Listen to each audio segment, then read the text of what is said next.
BBC Radio, Kent. As previously advertised, in this hour of the programme, we're going to talk about creativity during lockdown. And it could be argued that providing your mind is in the right frame, something which keeps you home alone for a few weeks is ideal. We were talking with Katie Melua, weren't we, in the last hour? And she was saying that, you know, during this time, she has found the time to be more creative and has done a lot of writing and has actually recorded and mixed, pretty much solo-handed, her brand new album as well. And here in the county, some of the work that Kent artists have made are going to go on display at an art exhibition which opened yesterday. Let's catch up with them now. Let's talk to Myles Corley, is gallery director of the Linden Hall studio in Deal. Myles, thanks for joining us. How are you? Hi, I'm very well, thank you. Thanks for having me on this morning. Yeah, not too well. It's our pleasure. It's our pleasure. First of all, before we start our chat properly, tell us all about Linden Hall, the studio there. Well, the gallery, obviously, it's the second day back to work today after the whole lockdown thing, and we've opened with a brand new exhibition, which is really exciting. And even on the first day, which we opened yesterday, we weren't sure how people were going to respond to it, but we had people queuing with our 2-meter distancing out the front of the gallery, with 6 people coming in at a time to come and view the new show. And I think after all this time of people being so kind of restricted and at home, they're really looking forward to getting out and seeing new things and just trying to have a break from what seemed like a never-ending struggle. Absolutely, yeah. And the discussions we've been having on the programme this morning is that we really hope we don't have to go back to that situation again. And we really hope that people are sensible this time round. I suppose for artists, that I suppose they work pretty much solo anyway, don't they? So did lockdown affect levels of productivity, do you think, or maybe increase them? It's been really interesting seeing how people have responded to this whole.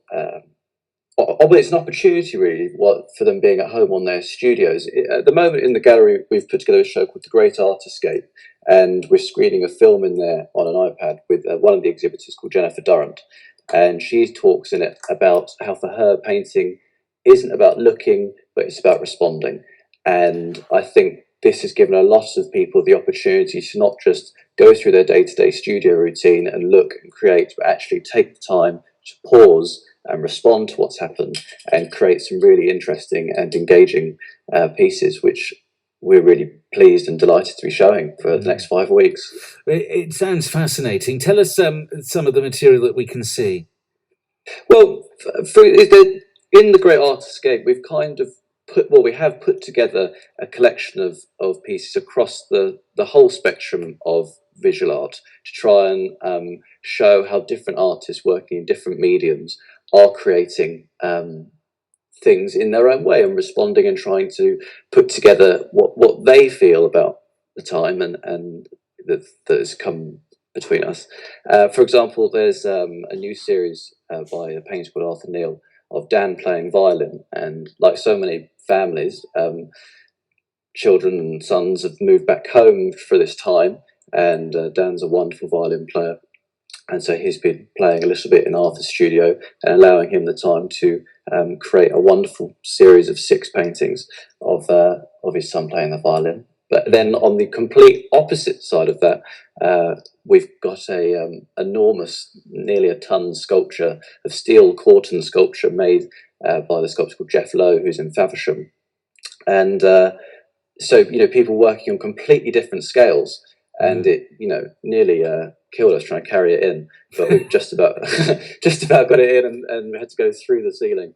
But it looks amazing. And so people have spent the time to really dig deep and think, what am I doing here? What do I want to say?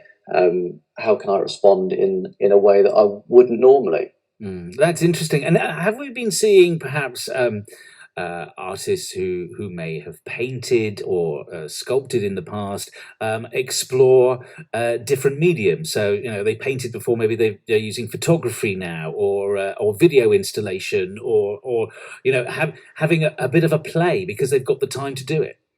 I think, absolutely. It's very rare. I didn't know.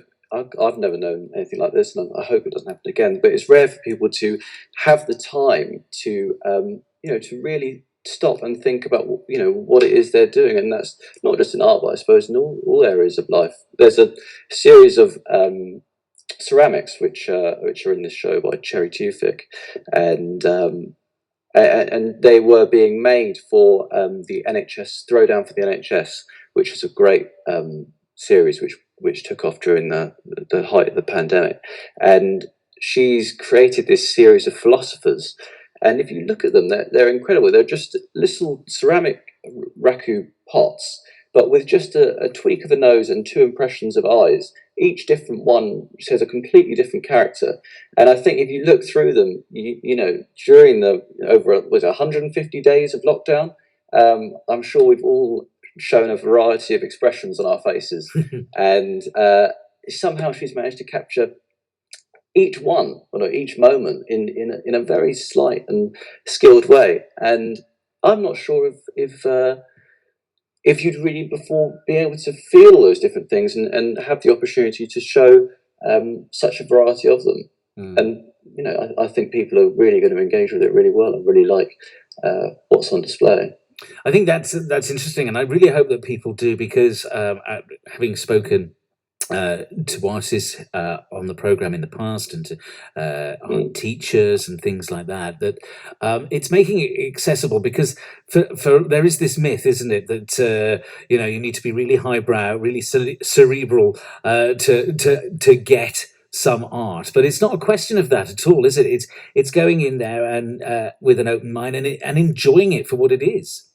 Yeah, absolutely. I was talking to a friend about this last night. I sent them a picture, and they said, "Oh, I'm meant to like it, but I don't."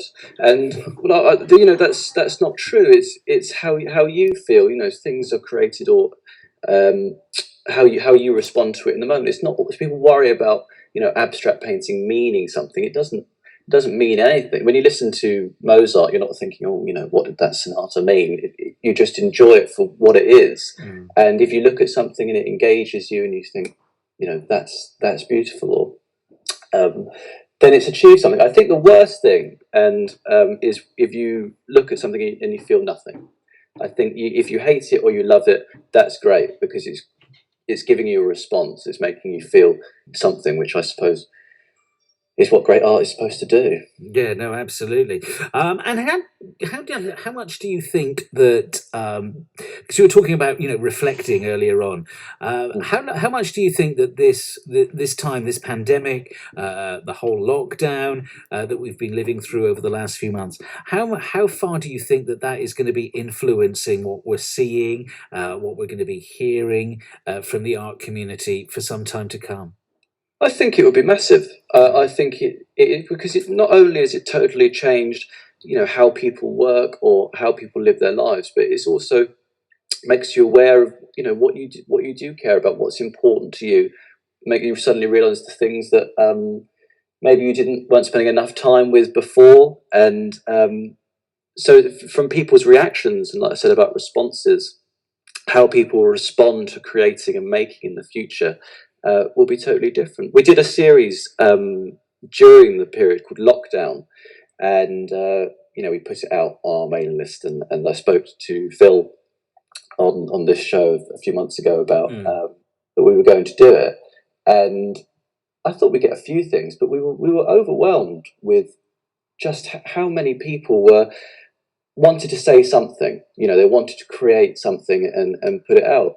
And we had hundreds and hundreds of submissions of people from their home studios to their kitchen tables, the front room floor, using the time to create and say, I'm frustrated, or I want to put something out. I want people to see what I've got to say, and that was incredibly moving. And of course, even if you go to its most basic level, all the pictures that you see that children have done of rainbows and what have you, and have been stuck in people's front windows, that is art at the end of the day. Yeah.